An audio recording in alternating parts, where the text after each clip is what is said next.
ready. So ready.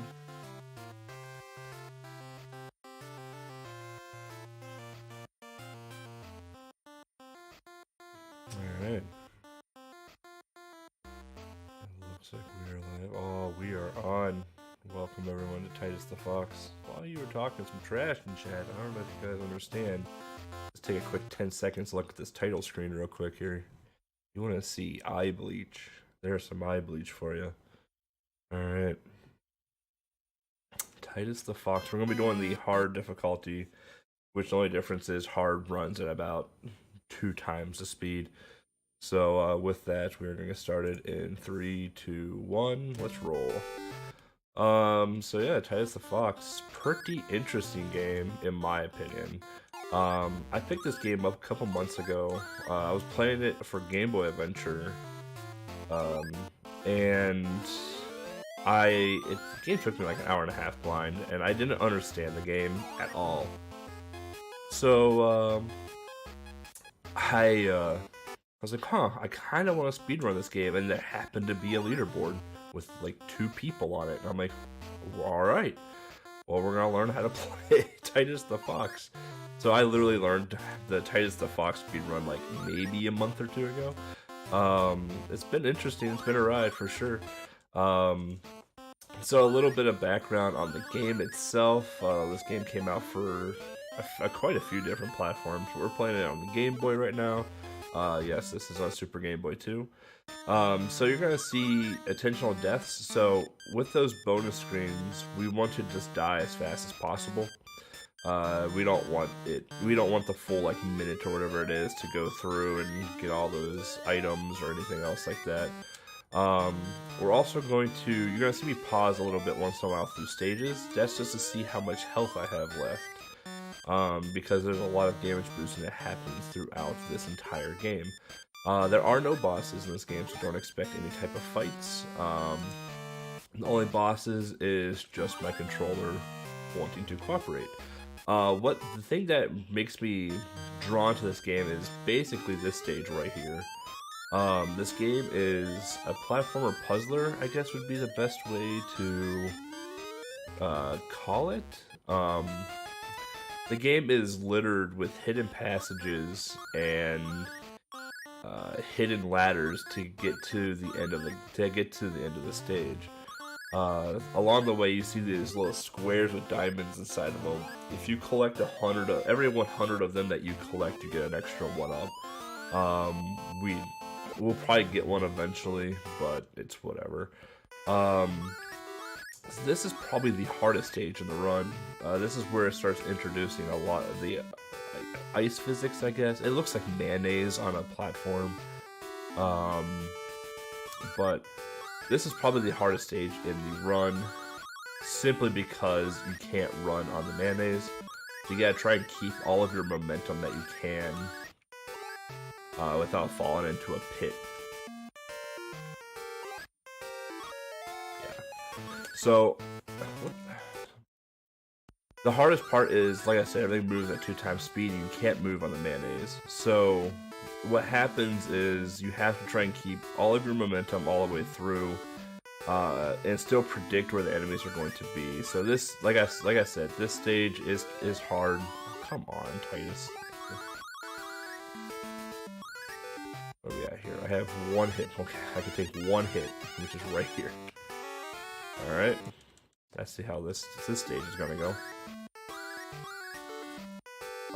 But yeah, no, so some more history on this game while we bash our face against this brick wall. This game will actually be in the next Tiny 10 on May 25th, so look forward to that. Which means it may show up in a Tiny 10 remix or RGL. You guys definitely get to look forward to that. Jump buttons. Alright.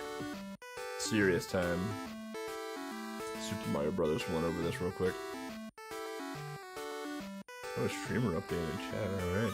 Also, congratulations NPC on the world record.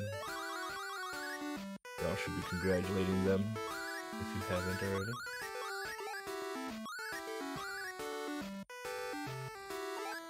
Take an intentional hit there. There we go, man. Easy stage, am I right? Alright. From here on out, the run is actually pretty easy.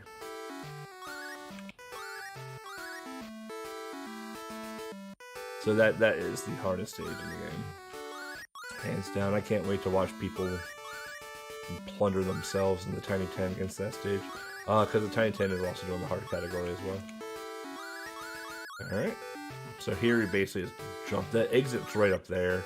Oddly enough, water doesn't kill us in this game, which is fantastic. So you want to jump on ladders because obviously Titus goes faster when he jumps. We have full energy. Let's just damage boost through all of this and get going. Alright, so bonus stages later on in the game become a lot more tedious because it gets harder and harder to find places to kill yourself. So stage 1 you can just fall into a pit right away, but as we progress through stages we have to find pits and dive into them and stand into them for 5 hits. Level 4 is actually probably one of my favorite worlds. It's actually a pretty precise jumping world where it introduces the mechanic of the bouncing ball.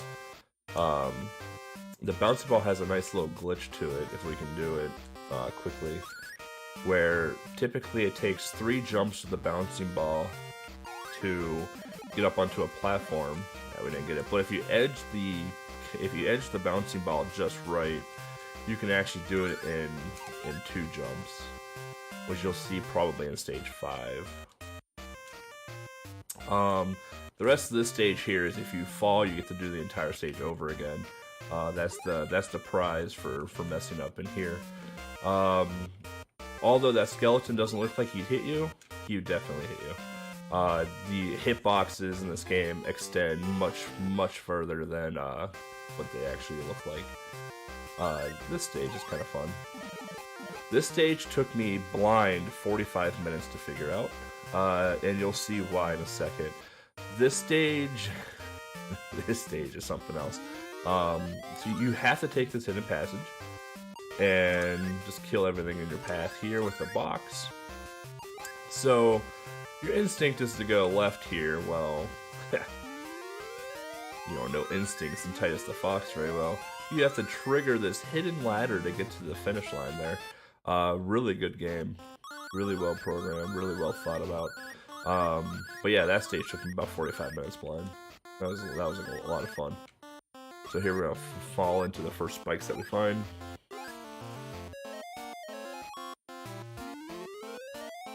And alright. So now we're into stage 5. Stage 5 is kinda cool, honestly. Again, stage 5 has one of those hidden features of the ladder has to be triggered in midair. Those prompt point hitboxes are the absolute worst. So here, you gotta jump up, and there's a ladder. Look at that, just out of nowhere. So here we're gonna try and line the ball up. Perfect. Doubt it, but we'll see. Alright. Let's see if we can get a double jump here. There we go. Alright. So this one here is just a lot of ducking. You can actually take a secret path that goes all the way to the top of the stage and just hold right. But it is actually faster to keep the lower path and just jump or just damage boost through enemies. Because otherwise you have to wait for platforms to open up and it just takes a little longer than normal. So this bonus game here, there is no way to die, at least not to our knowledge. So we get to complete a bonus game, which is why I said we might get a 1-up later on in the run, and this is where it would be. The exit is going to be hidden by the timer in the bottom right, so no big deal. Yeah. Alright, level 6. So this is the final world of the game. It should look very similar to stage 1. Basically, the premise of the game is we need to save our girlfriend, or find our girlfriend. And yeah, it's that simple. So, like I said, there's no bosses in the game at all. I've actually jumped over that exit before. It's pretty embarrassing. This stage is probably one of the cooler stages. So you typically what you would do is that you would corner jump onto a platform. And corner jump in this game is absurd.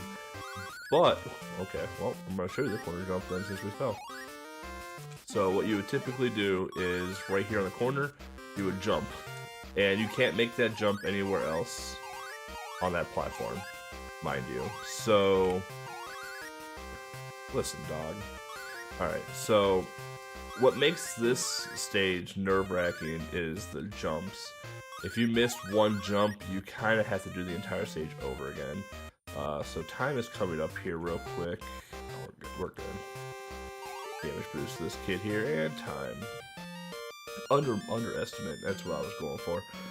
So yeah, that's Titus the Fox there. We found/saved our girlfriend from the bottle throwing kid. And defeated all the evil in the world, so there it is. It's actually a really easy game to get into. It's a really simple speedrun. I actually have a tutorial on the YouTubes for anyone wanting to get into this game. Or practice it for the Tiny 10 for that matter, so relatively simple game. But yeah, thank you all for having me. Have a good rest of the marathon, and see y'all in chat.